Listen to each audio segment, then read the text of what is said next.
ബഹുമാന്യരായ എല്ലാ പ്രേക്ഷകർക്കും ശ്രീഭദ്ര ജ്യോതിഷത്തിലേക്ക് സ്വാഗതം. നമ്മൾ കഴിഞ്ഞ ഏതാനും ദിവസങ്ങളായിട്ട് ചൊവ്വയുടെ രാശിമാറ്റവും അതുമായിട്ട് ബന്ധപ്പെട്ട് ഓരോ കൂറിലും ഓരോ നക്ഷത്രത്തിലും ജനിച്ച ആളുകൾക്കുണ്ടാകുന്ന അനുഭവങ്ങളെ പറ്റിയാണ് പറഞ്ഞുകൊണ്ടിരുന്നത്. ഇന്ന് നമുക്ക് നോക്കാനുള്ളത് ചിങ്ങക്കൂറിൽ വരുന്ന മകം, പൂരം, ഉത്രത്തിൻ്റെ ആദ്യത്തെ കാൽഭാഗം, ഇത്രയും നക്ഷത്രഭാഗങ്ങളിൽ ജനിച്ച ആളുകൾക്ക് ചൊവ്വയുടെ രാശിമാറ്റം, ചൊവ്വയുടെ മേടം രാശിയിലേക്കുള്ള രാശിമാറ്റം എപ്രകാരമാണ് അനുഭവങ്ങൾ നൽകുക എന്നുള്ളതാണ്. അപ്പോൾ ചൊവ്വയുടെ രാശിമാറ്റം എന്ന് പറയുന്നത് ജൂൺ 1-ാം തീയതിയാണ് സംഭവിക്കുന്നത്. അതായത് നാളെയാണ് ചൊവ്വ മേടം രാശിയിലേക്ക് സ്ഥാനം മാറുന്നത്. അപ്പോൾ ചിങ്ങക്കൂറുകാരുടെ ഫലമാണ് നമുക്ക് നോക്കാനുള്ളത്. മകം, പൂരം, ഉത്രത്തിൻ്റെ ആദ്യപാദം. ചിങ്ങക്കൂറുകാർക്ക് ഭാഗ്യഭാവത്തിലാണ് ചൊവ്വ സ്ഥിതി ചെയ്യുന്നത്. അപ്പോൾ ഒരു പ്രത്യേകത എന്താ ഉള്ളത്? ചിങ്ങക്കൂറിൻ്റെ 9-ാം ഭാവമാണ് മേടം എന്ന് പറയുന്നത്. അപ്പോൾ അവിടെ ഭാഗ്യഭാവത്തിൻ്റെ അധിപൻ ഭാഗ്യസ്ഥാനത്ത് വന്ന് നിൽക്കുന്നതിൻ്റേതായ വലിയൊരു അഡ്വാൻറ്റേജ്, വലിയ ഗുണം ഉണ്ടാകും. ഭാഗ്യാധിപൻ ഭാഗ്യത്തിൽ നിൽക്കുന്നു എന്ന് പറഞ്ഞാൽ 9-ാം ഭാവത്തിൻ്റെ അധിപൻ 9-ാം ഭാവത്തിൽ തന്നെ നിൽക്കുന്നു. അപ്പോൾ അത് വളരെയേറെ ഗുണകരമായിട്ട് അനുഭവപ്പെടും. അതായത് സാങ്കേതികമായിട്ട് നമ്മൾ നോക്കുമ്പോൾ ഭാഗ്യാധിപൻ ഭാഗ്യഭാവത്തിൽ നിൽക്കുന്ന എന്നുള്ള വലിയൊരു അനുഗ്രഹം ലഭിക്കും. പക്ഷെ നമ്മളെപ്പോഴും ഓർക്കേണ്ടത് ചൊവ്വയെ കൊണ്ടുള്ള അനുഭവങ്ങൾ എന്ന് പറയുമ്പോൾ ചൊവ്വയുടെ സ്വഭാവങ്ങളും അതുപോലെ തന്നെ ചിങ്ങക്കൂറിൻ്റെ അനുഭവങ്ങൾ എന്ന് പറയുമ്പോൾ ചിങ്ങക്കൂറിൽ വരുന്ന നക്ഷത്രങ്ങളുടെ സ്വഭാവങ്ങളും നമ്മൾ ഇതിനിടയിൽ കണക്കിലെടുക്കേണ്ടതുണ്ട്. അപ്പോൾ ചിങ്ങക്കൂറുകാരെ സംബന്ധിച്ച് 10-ലാണ് വ്യാഴവും സൂര്യനും ശുക്രനും സഞ്ചരിക്കുന്നത്.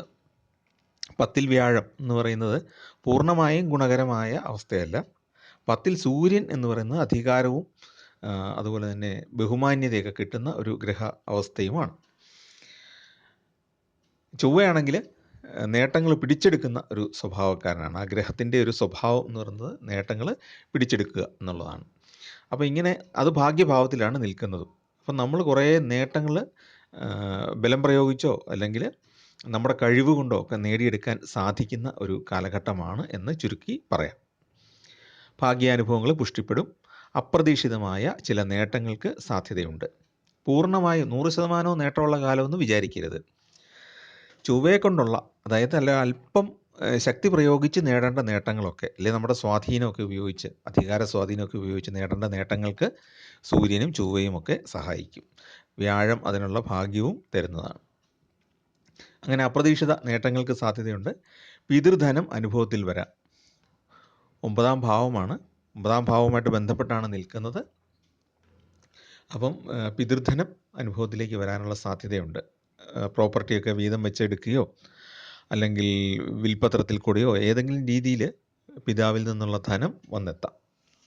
ഭൂമിയുടെ വിൽപ്പനയിലെ തടസ്സമൊക്കെ മാറിയിട്ട് ഭൂമി വിൽക്കാൻ സാധിക്കും. അത് വളരെ ഫലപ്രദമായിട്ട് ഉപയോഗിക്കാനും സാധിക്കുന്നതാണ്.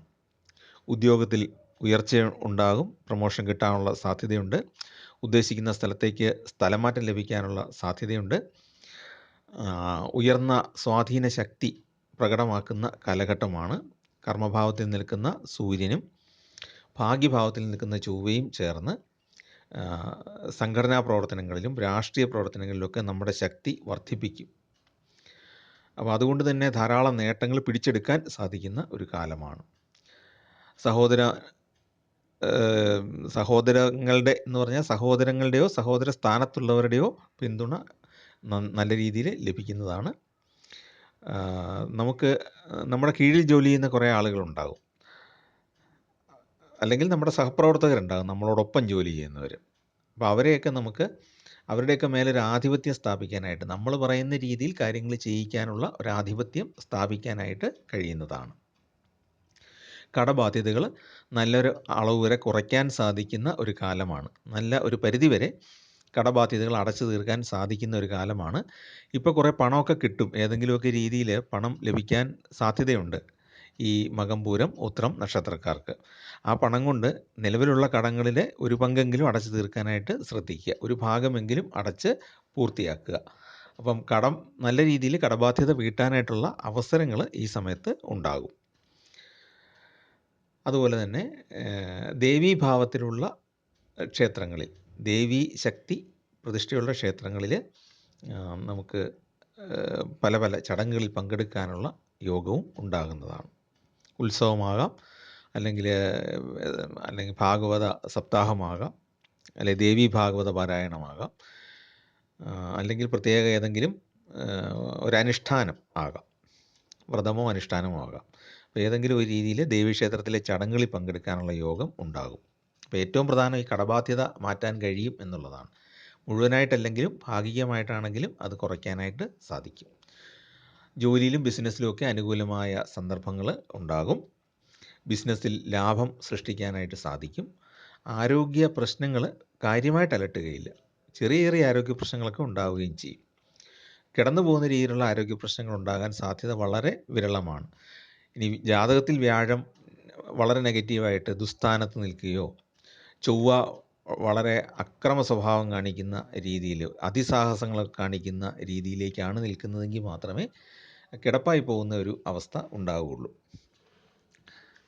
അതല്ലെങ്കിൽ സാധാരണഗതിയിൽ ചെറിയ ചെറിയ അസുഖങ്ങൾ വന്നങ്ങ് കടന്നു പോകും. ബിസിനസ് സംബന്ധമായിട്ടോ ജോലി സംബന്ധമായിട്ടോ യാത്രകൾ ചെയ്യേണ്ടി വരും. ആ യാത്രകളിൽ കുറച്ച് ശാരീരിക ബുദ്ധിമുട്ടൊക്കെ അനുഭവപ്പെടുകയും ചെയ്യും. അപ്രതീക്ഷിത നേട്ടങ്ങൾ ഉണ്ടാകാനുള്ള സാധ്യതയുണ്ട്. നേരത്തെ പറഞ്ഞു. വിവാഹ കാര്യത്തിൽ തീരുമാനം ഉണ്ടാകും. സ്ഥലം വാങ്ങിക്കാനോ വീട് വയ്ക്കാനോ ഒക്കെ സാധിക്കും. വാഹനം വാങ്ങിക്കേണ്ടവർക്ക് അതിന് സാധിക്കും. കുട്ടികൾ നന്നായിട്ട് പഠിക്കുന്നതിലൂടെ നമുക്ക് നല്ല സന്തോഷം ലഭിക്കും. പൊതുവെ ജീവിതത്തിൽ കുറച്ച് സമാധാനം കിട്ടുന്ന ഒരു കാലഘട്ടമാണ്. ചില നേട്ടങ്ങളൊക്കെ സ്വന്തമാക്കാനും സാധിക്കും. അത് മെറ്റീരിയലിസ്റ്റിക് ആണെങ്കിലും, അതായത് ഭൗതിക നേട്ടങ്ങളാണെങ്കിലും, അല്ലെങ്കിൽ നമ്മുടെ മൊത്തത്തിലുള്ള വ്യക്തിത്വത്തെ മാറ്റിമറിക്കുന്ന നമ്മുടെ പെരുമാറ്റത്തിലും നമ്മുടെ സ്വഭാവത്തിലും നമ്മൾ ഇടപഴകുന്ന ആളുകളുടെ ഗ്രേഡിലും എന്ന് പറഞ്ഞാൽ കുറച്ചുകൂടി ഉന്നത നിലവാരമുള്ള ആളുകളുമായിട്ട് ഇടപെടാനുള്ള അവസരം. അങ്ങനെ നമ്മുടെ വസ്ത്രധാരണവും നമ്മുടെ സംസാര രീതിയൊക്കെ കുറച്ചൊന്ന് പരിഷ്കരിക്കപ്പെടുന്നു. ആ ഒരവസ്ഥയിൽ എത്തിച്ചേരാനുള്ള അവസരങ്ങൾ ഉണ്ടാകും. അപ്പോൾ നിങ്ങൾ ചെയ്യാവുന്നത് ഇതാണ്. നമുക്ക് ഉത്തമ വിശ്വാസമുള്ള കാര്യങ്ങൾ നമ്മൾ ആത്മവിശ്വാസത്തോടു കൂടി ചെയ്യുക. ഒരു ഉയർന്ന കമ്മ്യൂണിറ്റിയിൽ കുറച്ചുകൂടെ നമ്മളെക്കാളും അല്പം കൂടെ ഉയർന്ന ആളുകളുടെ കൂടെ ജോലി ചെയ്യേണ്ടി വന്നാൽ അതിഷ്ടമാണെന്നുണ്ടെങ്കിൽ ആ അവസരം നന്നായിട്ട് ഉപയോഗിക്കുക. അവരുടെ ജീവിത രീതികൾ മനസ്സിലാക്കുക. നമ്മളെ മറന്നുകൊണ്ട് ചെയ്യണം എന്നല്ല പറയുന്നത്. മറ്റുള്ള ആളുകളുടെ ജീവിത രീതി, അവരുടെ കുറച്ചുകൂടെ ഉയർന്ന രീതിയിലുള്ള ശൈലി, കുറച്ചുകൂടെ ഉയർന്ന ജീവിത നിലവാരം പുലർത്തുന്ന ശൈലി, ഇതൊക്കെ മനസ്സിലാക്കാനായിട്ടുള്ള അവസരം ലഭിക്കുന്ന ഒരു സമയമാണ്. അപ്പോൾ അതുകൊണ്ട് മകം പൂരം ഉത്രം നക്ഷത്രക്കാരുടെ കൂറുഫലം വെച്ച് നോക്കുമ്പോൾ അവർക്ക് ഗുണകരമായിട്ടാണ് വരുന്നത്. ഇനി നമുക്ക് നോക്കേണ്ടത് ഓരോ നക്ഷത്രക്കാരുടെയും പ്രത്യേക ഫലങ്ങളാണ്. മകം നക്ഷത്രക്കാരെ സംബന്ധിച്ച് വീട് നിർമ്മിക്കാൻ സാധിക്കുന്ന കാലഘട്ടമാണ്. ഏതാണ്ട് 42 ദിവസമാണ് ചൊവ്വ ഈ മേടരാശിയിലൂടെ സഞ്ചരിക്കുന്നത്. മേടരാശി എന്ന് പറയുന്നത് ചൊവ്വയുടെ മൂലത്രികോണമാണ്, സ്വക്ഷേത്രമാണ്, നല്ല ആധിപത്യമുള്ള രാശിയാണ്. അത് 9ാം ഭാവമായിട്ട് വരുന്നത് കൊണ്ട് തന്നെ അത് ശക്തമായിട്ട് മാറിക്കൊണ്ട് ചിങ്ങക്കൂറുകാർക്ക് ഗുണങ്ങൾ ചെയ്യും. ഈ 1.5 മാസമേ കിട്ടുന്നുള്ളെങ്കിൽ പോലും ആ സമയത്ത് നമുക്ക് ഒരുപാട് നല്ല കാര്യങ്ങൾ തുടങ്ങി വെക്കാനായിട്ടെങ്കിലും സാധിക്കും. മത്സര പരീക്ഷകൾക്ക് പരിശ്രമിക്കുന്നവർക്ക് നല്ല സമയമാണ്.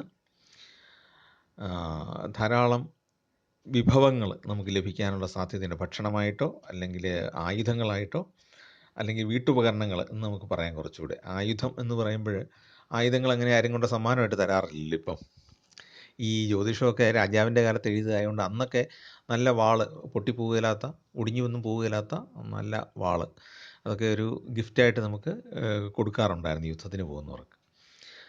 അപ്പോൾ എന്ന് പറഞ്ഞാൽ നല്ല ഗൃഹോപകരണങ്ങളും നമുക്ക് പറയാം, ഗൃഹ ഉപകരണങ്ങളൊക്കെ കിട്ടും. സാമ്പത്തിക ക്രയവിക്രയങ്ങളിൽ ശ്രദ്ധിക്കേണ്ടതാണ്. ഇല്ലെങ്കിൽ ചൊവ്വയാണ്, അതുകൊണ്ട് വഴക്കുകൾ ഉണ്ടാകാനുള്ള സാധ്യതയുണ്ട്. ഈ ചൊവ്വ എന്ന് പറയുന്നത് എത്ര വലിയ പൊസിഷനിലിരുന്നാലും യുദ്ധം ഉണ്ടാക്കാനുള്ളൊരു ടെൻഡൻസി എപ്പോഴും കാണിച്ചുകൊണ്ടിരിക്കും. എന്നാൽ ചൊവ്വയാണ് നമുക്ക് യൗവനവും ആത്മവിശ്വാസവും ധൈര്യവും എല്ലാം തരുന്ന ഗ്രഹവുമാണ്. വീട്ടിൽ കുടുംബജീവിതത്തിൽ കുറച്ച് അസ്വാരസ്യങ്ങളോ പിണക്കങ്ങളോ ഒക്കെ ഉണ്ടായേക്കാം, തെറ്റിദ്ധാരണകളുണ്ടാകാം. പക്ഷേ അത് വഷളാക്കാതെ വളരെ അങ്ങോട്ടും ഇങ്ങോട്ടും സംസാരിച്ച് പരിഹരിക്കുക. അന്യനാട്ടിൽ ജോലി ചെയ്യുന്നവർക്ക് നാട്ടിലേക്ക് തിരിച്ചു വരാനായിട്ടുള്ള അവസരങ്ങളുണ്ടാകും. തൊഴിലിൽ നേട്ടമുണ്ടാകും. സാമാന്യം ഒരു പ്ലാനിങ്ങോട് കൂടി പോവുകയാണെങ്കിൽ ഈ സമയത്ത് ധാരാളം നേട്ടങ്ങൾ ഉണ്ടാക്കാനും കടബാധ്യതകൾ മുഴുവൻ തീർക്കാനും സാധിക്കും. സഹപ്രവർത്തകരിൽ നിന്നും പിന്തുണ ലഭിക്കും. ഓൺലൈൻ ബിസിനസ്സൊക്കെ ചെയ്യുന്നവർക്ക് മുന്നേറ്റമുണ്ടാകും. അപ്പോൾ സ്വാഭാവികമായിട്ടും ചോദിക്കും, പഴയ ജ്യോതിഷത്തിൽ എവിടെയാണ് ഓൺലൈൻ ബിസിനസ്സിനെ പറ്റി എഴുതിയിരിക്കുന്നത് എന്ന് പറഞ്ഞാൽ, നമ്മൾ മനസ്സിലാക്കേണ്ട എന്താണ്, നമ്മൾ നേരിട്ട് കാണാത്തവരിലേക്ക് പോലും നമ്മുടെ വ്യാപാരം എത്തിക്കാനായിട്ട് സാധിക്കും. പണ്ടൊക്കെ വാ കൊണ്ട് പറഞ്ഞായിരുന്നു, വാമൊഴിയായിട്ട് പറഞ്ഞായിരുന്നു ഓരോരോ ഉൽപ്പന്നങ്ങളെ പറ്റി അറിയുന്നത്. ഒരു വീട്ടിൽ ചെന്ന് അവിടുന്ന് നമ്മൾ എന്തെങ്കിലും കാർഷിക ഉൽപ്പന്നങ്ങൾ വാങ്ങിച്ചാൽ വളരെ നല്ലതാണ്, വളരെ സ്വാദിഷ്ടമാണ്, ഇങ്ങനെ അത് ആദ്യം വാങ്ങിക്കുന്നവർ പറയുന്നു. അങ്ങനെ പുറകെ അത് കേട്ട് ആൾ ചെന്ന് വാങ്ങിക്കുന്നു. ഇപ്പോഴാണ് നമ്മൾ ഈ ഓൺലൈനിൽ കൂടെയുള്ള ബിസിനസ് പരസ്യം ചെയ്യുന്നു, ഓൺലൈനിൽ ബുക്ക് ചെയ്യുന്നു, വീട്ടിലെത്തിച്ചു കൊടുക്കുന്നു. അപ്പോൾ അങ്ങനെ നമ്മൾ ഓരോ കാലഘട്ടത്തിനനുസരിച്ച് ആ വ്യാഖ്യാനങ്ങൾ മനസ്സിലാക്കേണ്ടതാണ്. പിന്നെ പഠനത്തിൽ കുട്ടികൾക്കൊക്കെ ആണെങ്കിൽ, വിദ്യാർത്ഥികളായിട്ടുള്ള മകം നക്ഷത്രക്കാർക്ക് പഠനത്തിൽ കൂടുതൽ ഗുണകരമായ അനുഭവങ്ങളായിരിക്കും ഉണ്ടാകുന്നത്. അഭിനന്ദനങ്ങൾ ലഭിക്കുന്നതാണ്. ഉപരിപഠന കാര്യത്തിൽ അധ്യാപകരുടെ അഭിപ്രായത്തോടു കൂടി നല്ല കോഴ്സ് തിരഞ്ഞെടുക്കാനായിട്ട് അവർക്ക് സാധിക്കും. സാമ്പത്തികമായിട്ട് സാമാന്യം തൃപ്തികരമായ കാലമാണ് മകം നക്ഷത്രക്കാർക്ക്. പക്ഷേ ധാരാളിത്തം കൊണ്ട് വളരെ ബുദ്ധിമുട്ടുകൾ ഉണ്ടാകാനുള്ള സാധ്യതയും ഉണ്ട്. നമ്മുടെ കയ്യിൽ സാമാന്യമായിട്ട് ധനം ഇരിക്കുമ്പോഴത്തേക്കും ആരെങ്കിലും ഒന്നുകിൽ കടമായിട്ട് ചോദിക്കും, ഇല്ലെങ്കിൽ നമ്മളെ കൊണ്ട് ചിലവ് ചെയ്യിക്കുക എന്നുള്ള അർത്ഥത്തിൽ, അല്ലെങ്കിൽ ആ ഒരു രീതിയിൽ കുറേ പണം നമ്മുടെ കയ്യിൽ നിന്ന് ചിലവായി പോകും, നമ്മൾ അതിന് വഴങ്ങുകയാണെങ്കിൽ. അതേസമയത്ത് നമ്മൾ ഒരു നിശ്ചിത പങ്ക് മാറ്റി വെക്കുകയാണ്, ബാക്കി ചിലവഴിക്കുകയാണെങ്കിൽ, കൂട്ടുകാരോടൊത്ത് ഭക്ഷണം കഴിക്കുകയും യാത്ര ചെയ്യുകയൊക്കെ ചെയ്യണം. അത് നമ്മുടെ ജീവിതത്തിൻ്റെ ഭാഗമാണ്. അതിനുള്ള ഒരു എമൗണ്ട് മാറ്റി വെക്കുക. കൈ കിട്ടുന്നത് മുഴുവൻ ചിലവഴിച്ചാലാണ് ബുദ്ധിമുട്ടുണ്ടാകുന്നത്. അതുകൊണ്ട് കുറച്ച് സേവിങ്സും നമ്മൾ ചെയ്യേണ്ടതാണ്. ഒരു അത്യാവശ്യം വന്നാൽ എടുക്കാനുള്ള പൈസ മാറ്റി വെക്കണം. പരസ്പരം കുറ്റം പറയാനുള്ളൊരു പ്രവണത ഉണ്ടായേക്കാം. അത് കഴിയുന്നത്ര ഒഴിവാക്കണം. അല്ലെങ്കിൽ അത് ദാമ്പത്യ ജീവിതത്തിലും ബിസിനസ്സിലും ഒക്കെ ബുദ്ധിമുട്ടുകൾ സൃഷ്ടിക്കും. വാഹനം, അഗ്നി, ആയുധം, ഈ 3 കാര്യങ്ങൾ കൈകാര്യം ചെയ്യുമ്പോൾ സൂക്ഷിക്കേണ്ട സമയമാണ്. ഇനി അടുത്തത് പൂരം നക്ഷത്രമാണ്. പൂരം നക്ഷത്രക്കാരുടെ തൊഴിൽ രംഗവും സാമ്പത്തിക രംഗവും വളർച്ച പ്രാപിക്കുന്ന ഒരു കാലഘട്ടമാണ്. ബിസിനസ്സൊക്കെ നല്ല രീതിയിൽ ചെയ്യാനായിട്ട് അവർക്ക് സാധിക്കും. വീട് നിർമ്മാണത്തിൻ്റെ പ്രാഥമിക നടപടികളൊക്കെ പൂർത്തിയാക്കാൻ സാധിക്കും. പെർമിറ്റ് വാങ്ങിക്കുക, സാധനങ്ങൾ ഒക്കെ അടുപ്പിച്ച് കൊണ്ടുവരിക, നമുക്ക് പണിക്കാരുടെ സാധനങ്ങൾ വെക്കാനും അത്യാവശ്യം ഒന്ന് താമസിക്കാനുമുള്ള ഒരു ചെറിയ ബിൽഡിംഗ് ഉണ്ടാക്കി വെക്കുക. അതുപോലെ തന്നെ കല്ല് തുടങ്ങിയ അസംസ്കൃത വസ്തുക്കളൊക്കെ ശേഖരിച്ച് വെക്കുക. ഡീലർമാരുമായിട്ട് സിമെൻറ്റിൻ്റെയും കമ്പിയുടെയൊക്കെ കാര്യത്തിൽ ഒരു ധാരണയിലെത്തുക. ഇങ്ങനെയുള്ള ഒരുപാട് പ്രിലിമിനറി ആയിട്ടുള്ള കാര്യങ്ങൾ, തുടക്കം ആയിട്ടുള്ള കാര്യങ്ങളൊക്കെ ചെയ്തു വെക്കാനായിട്ട് ഈ സമയത്ത് സാധിക്കും. കർമ്മരംഗത്ത് ചെറിയ തോതിൽ ഉദാസീനത അനുഭവപ്പെടും. കാരണം നമ്മൾ ഈ വീട് പണി, വീട് അറ്റകുറ്റപ്പണി എന്നൊക്കെ പറഞ്ഞ് കുറേ കാര്യങ്ങളിലോട്ട് എൻഗേജ്ഡ് ആകുമ്പോൾ നമ്മൾ ചെയ്യുന്ന ഒറിജിനൽ ജോലിയുണ്ടല്ലോ, നമുക്ക് സാമ്പത്തികം നൽകുന്ന, ജീവിതമാർഗം നൽകുന്ന ആ ജോലി കുറച്ചൊക്കെ അവഗണിക്കപ്പെട്ടു പോകും. പക്ഷേ അത് അങ്ങനെ ചെയ്യരുത്. അതൊരു മുൻകരുതലായിട്ട് മനസ്സിലാക്കുക. ജോലിയിൽ നിന്ന് വിട്ടു നിൽക്കുകയോ ഒന്നും ചെയ്യാതിരിക്കുകയാണ് നല്ലത്. ബിസിനസ്സിൽ ലാഭം ഉണ്ടാക്കാൻ അവർക്കും സാധിക്കുന്നതാണ്. സുഹൃത്തുക്കൾക്കൊപ്പം യാത്ര ചെയ്യാനൊക്കെ പൂരം നക്ഷത്രക്കാർക്ക് സാധിക്കും. പിന്നെയുള്ളതെന്ന് പറഞ്ഞാൽ, നമ്മുടെ ആലോചിക്കാതെയുള്ള അഭിപ്രായ പ്രകടനങ്ങളിൽ നിന്നും മറ്റുള്ളവർക്ക് വലിയ വിരോധം ഉണ്ടാകാനുള്ള സാധ്യതയുണ്ട്. അതിനെ അവർ വിമർശിക്കാനും സാധ്യതയുണ്ട്. നമ്മുടെ അഭിപ്രായ പ്രകടനങ്ങളെ സമൂഹം വിമർശിക്കാനുള്ള സാധ്യത ഉണ്ട്. അപ്പോൾ അതുകൊണ്ട് തന്നെ ആലോചിക്കാതെ ഒന്നും പറയരുത് എന്നുള്ളതാണ് നമ്മൾ ഈ ഒരു അവസരത്തിൽ മനസ്സിലാക്കേണ്ടത്. ആലോചിച്ച് മാത്രമേ സംസാരിക്കാവുള്ളൂ. അടുത്തത് ഉത്രത്തിൻ്റെ ആദ്യ പാദക്കാരാണ്. അവർ ആലോചിച്ച് വേണം ജീവിതത്തിലെ ഓരോ കാര്യങ്ങളും നന്നായിട്ട് ആലോചിച്ച് സാഹചര്യങ്ങൾ മനസ്സിലാക്കിയിട്ട് വേണം തീരുമാനമെടുക്കാൻ. മിഥ്യാധാരണകൾ ഒരുപാട് ഉണ്ടാകുന്ന ഒരു സമയമാണ്. അതുകൊണ്ട് ഈ ഒരു 1.5 മാസത്തോളം സമയം എല്ലാ കാര്യത്തിലും 2 തവണ ആലോചിക്കുക. പ്രായോഗിക വിജ്ഞാനം ലഭിക്കും. പ്രവർത്തനക്ഷമത വർദ്ധിപ്പിക്കാനായിട്ട് സാധിക്കും. ബന്ധുക്കളുമായിട്ട് ഏതെങ്കിലും രീതിയിലുള്ള അഭിപ്രായ വ്യത്യാസം ഉണ്ടാകാൻ സാധ്യതയുണ്ട് ഉത്ര നക്ഷത്രക്കാർക്ക്. സന്തോഷ അനുഭവങ്ങൾ ധാരാളമായിട്ട് ഉണ്ടാകും. നല്ല സന്തോഷമുള്ള കുറേ അവസരങ്ങൾ ഈ കാലഘട്ടത്തിൽ ഉണ്ടാകും. വാഗ്ദാനങ്ങൾ നല്ലൊരു അളവ് വരെ പാലിക്കാനായിട്ട് സാധിക്കും. ചെറിയ ലാപ്സസ് ഉണ്ടാകാം. കൃത്യസമയത്ത് ചെയ്തു കൊടുക്കാൻ പറ്റാതിരിക്കുക, ആവശ്യമുള്ള സമയത്ത് ഓടി ഇങ്ങോട്ട് വരുമ്പോഴത്തേക്കും പണമൊക്കെ വാങ്ങിക്കാനായിട്ട് ഓടി വരുമ്പോഴത്തേക്കും നമ്മുടെ കൈ കാണുകയില്ല. നമുക്കത് അഡ്ജസ്റ്റ് ചെയ്ത് കൊടുക്കാൻ പറ്റാതിരിക്കുക. അങ്ങനെയുള്ള ചെറിയ ചെറിയ മാറ്റങ്ങളൊക്കെ ഉണ്ടാകാം. എങ്കിലും പൊതുവെ വാഗ്ദാനങ്ങൾ പാലിക്കാനായിട്ട് സാധിക്കും. വിദ്യാർത്ഥികളെ സംബന്ധിച്ച് ഗുണകരമാണ്. രാഷ്ട്രീയക്കാർക്ക് ജനങ്ങൾക്കിടയിൽ അംഗീകാരം ലഭിക്കാനുള്ള സാധ്യതയുണ്ട്. ശത്രുക്കളുടെ പ്രവർത്തനങ്ങളെ എതിർത്ത് തോൽപ്പിക്കാനായിട്ട് സാധിക്കുന്നതാണ്. ജോലി ലഭിക്കാനുള്ള സാധ്യതയുണ്ട്. ഊഹക്കച്ചവടത്തിൽ കുറച്ചെങ്കിലും ലാഭമൊക്കെ കിട്ടുന്ന കാലഘട്ടമാണ്. വലിയ വൻ ലാഭം പ്രതീക്ഷിക്കേണ്ട, എങ്കിലും സാമാന്യമായ ഒരു ലാഭം ലഭിച്ചേക്കും. വീട് നിർമ്മാണം പൂർത്തീകരിക്കാൻ ഉത്തര നക്ഷത്രക്കാർക്ക് സാധിക്കും. ദാമ്പത്യത്തിൽ ചെറിയ അശാന്തി ഉണ്ടാകാനുള്ള ഒരു കാലഘട്ടമാണ്. എങ്കിലും പൊതുവെ നോക്കുമ്പോഴത്തേക്ക് ഒരു ഭാഗ്യാനുഭവം ഉള്ള സമയമാണ്. ഭാഗ്യാധിപൻ ഭാഗ്യഭാവത്തിൽ നിൽക്കുന്നതിൻ്റേതായ ഗുണം ഈ ചിങ്ങക്കൂറിലുള്ള എല്ലാവർക്കും ലഭിക്കുന്നതാണ്. നമ്മൾ മറ്റുള്ളവർക്ക് നേരെ പ്രയോഗിക്കുന്ന കടുത്ത വാക്കുകൾ പിന്നീട് നമുക്ക് തന്നെ വിഷമകരമായിട്ട് മാറാനുള്ള സാധ്യതയുണ്ട്. അതുകൊണ്ട് സംസാരത്തിലും പ്രവർത്തനത്തിലും ഈ ഉത്തര നക്ഷത്രക്കാർ അല്പം കൂടുതൽ ശ്രദ്ധ പുലർത്തുക, അതാണ് പറയാനുള്ളത്. പക്ഷേ അവർക്ക് നല്ല അംഗീകാരം കിട്ടും. ഒരു അല്പം ശ്രദ്ധയോടെ പോവുകയാണെങ്കിൽ സമൂഹത്തിൽ നല്ല അംഗീകാരവും ബഹുമാനവും ഒക്കെ കിട്ടാനുള്ള സാധ്യത ഉണ്ട്. അപ്പം ചിങ്ങക്കൂറിൽപ്പെട്ട നക്ഷത്രക്കാർ ആദിത്യനെ നിത്യവും ഭജിക്കുക. ദേവീക്ഷേത്രത്തിലും സുബ്രഹ്മണ്യ സ്വാമിയുടെ ക്ഷേത്രത്തിലും ദർശനം നടത്താൻ സാധിക്കുമെങ്കിൽ അവിടെ ദർശനം നടത്തുക. സർപ്പദൈവങ്ങളെ പ്രാർത്ഥിക്കുക. പിന്നെ കർമ്മഭാവം പുഷ്ടിപ്പെടാനായിട്ട് നേരത്തെ സൂര്യൻ്റെ കാര്യം പറഞ്ഞു, ആദിത്യ ക്ഷേത്രത്തിൽ പറഞ്ഞു. ഇനി ആദിത്യ ക്ഷേത്രം അടുത്തില്ലെങ്കിൽ ശിവക്ഷേത്രത്തിൽ പോയി പ്രാർത്ഥിച്ചാലും മതിയാവും. പിന്നെ കുടുംബ ദേവതയ്ക്ക് വഴിപാട് ചെയ്യേണ്ടതാണ്. പിന്നെ വിഷ്ണു ക്ഷേത്രത്തിൽ, അതാണ് ഞാൻ വ്യാഴത്തിൻ്റെയാണ് പറയാൻ വന്നത്. വ്യാഴം ഭാഗ്യങ്ങൾ നമുക്ക് നൽകാനായിട്ട് ഏറ്റവും കൂടുതൽ ശുഭത്വം നൽകുന്ന ഗ്രഹമാണ് വ്യാഴം. അപ്പോൾ വിഷ്ണു ക്ഷേത്രത്തിൽ കൂടെ നമ്മൾ പോയിട്ട് ഒരു തുളസിമാല സമർപ്പിക്കുകയോ പാൽപ്പായസം സമർപ്പിക്കുകയോ ഒക്കെ ചെയ്താൽ ഒരു ഗുണം എന്താണെന്ന് വെച്ച് കഴിഞ്ഞാൽ നമ്മുടെ അടുത്തൂടെ കടന്നു പോകുന്ന ഭാഗ്യത്തെ നമ്മൾ അറിഞ്ഞില്ലെങ്കിൽ പോലും എങ്ങനെയെങ്കിലും നമ്മളിലേക്ക് എത്തിച്ചേരാനായിട്ട് സഹായിക്കും. ഈ വ്യാഴം ചൊവ്വ എന്നൊന്നും പറയുന്നൊന്നും വ്യക്തികളൊന്നുമല്ല ഭാഗ്യം പിടിച്ചെടുക്കാൻ. എന്നിരുന്നാൽ പോലും നമ്മുടെ ശ്രദ്ധയിലേക്ക് നമ്മളറിയാതെ തന്നെ ഈ അവസരങ്ങളെ കൊണ്ടുവരും. അതാണ് നമ്മുടെ ഒരു ദൈവാധീനം എന്ന് പറയുന്നത്. നമ്മൾ പലപ്പോഴും അറിയാതെ കടന്നു പോകുന്ന കുറേ സന്ദർഭങ്ങളുണ്ട് ജീവിതത്തിൽ. ഞാനിപ്പോൾ 1-2 എണ്ണം കഴിഞ്ഞ വീഡിയോകളിൽ ചെയ്തിട്ടുണ്ട്. ചില പ്രത്യേക മുഹൂർത്തങ്ങൾ അല്ലെങ്കിൽ പ്രത്യേക ദിവസങ്ങൾ അല്ലെങ്കിൽ ഏതാനും ദിവസങ്ങൾ ചില പ്രത്യേക നക്ഷത്ര ഗ്രഹയോഗങ്ങളൊക്കെ ഉണ്ടാകും. ആ ഒരു സമയത്ത് നമ്മൾ ചില കാര്യങ്ങൾ ചെയ്താൽ വൻ വിജയമായിരിക്കും. പല വൻ ബിസിനസ്സുകാരും ഇതൊക്കെ നോക്കി വെക്കാറുണ്ടെന്നുള്ളത് പരസ്യമായ ഒരു രഹസ്യമാണ്. പ്രശസ്തരായിട്ടുള്ള ജ്യോത്സ്യന്മാരോട് ചോദിച്ചാൽ അറിയാം. സിനിമാ താരങ്ങളും ബിസിനസ്സുകാരും ചെറുകിട വൻകിട ബിസിനസ്സുകാരും രാഷ്ട്രീയക്കാരും ഒക്കെ ഏതെങ്കിലുമൊക്കെ അവസരത്തിൽ അവരെ സമീപിക്കാറുണ്ട് നല്ല സമയം നോക്കാനായിട്ട്. നല്ല സമയത്ത് ചെയ്യുന്ന കാര്യങ്ങൾ വിജയിക്കാനുള്ള സാധ്യതയുണ്ട്.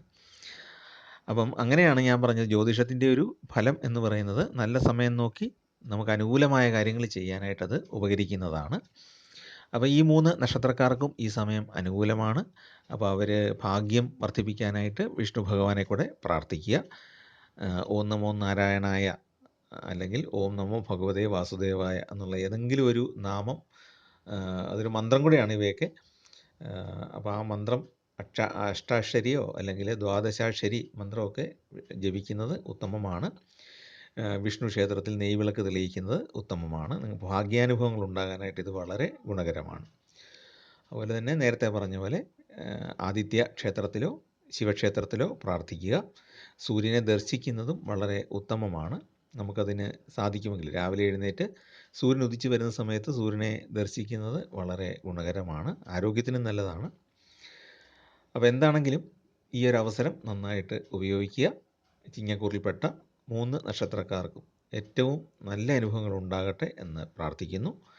ചാനലിൽ പറയുന്ന കാര്യങ്ങൾ ഇഷ്ടപ്പെട്ടെങ്കിൽ ദയവായിട്ടൊന്ന് സബ്സ്ക്രൈബ് ചെയ്യാനും നിങ്ങളുടെ പരിചയക്കാർക്കും സുഹൃത്തുക്കൾക്കും ജ്യോതിഷത്തിൽ താല്പര്യമുള്ള ബന്ധുക്കളുണ്ടെങ്കിൽ അവർക്കുമൊക്കെ ഒന്ന് ഷെയർ ചെയ്ത് കൊടുക്കാനും അഭ്യർത്ഥിക്കുന്നു. എല്ലാവർക്കും ഈശ്വരാനുഗ്രഹം ധാരാളമായിട്ടുണ്ടാകട്ടെ, ജോലിയൊക്കെ ലഭിക്കട്ടെ, നിങ്ങളുടെ കുടുംബത്തിൽ സന്തോഷവും ഐശ്വര്യവും ഉണ്ടാകട്ടെ എന്ന് പ്രാർത്ഥിക്കുന്നു. നമസ്കാരം.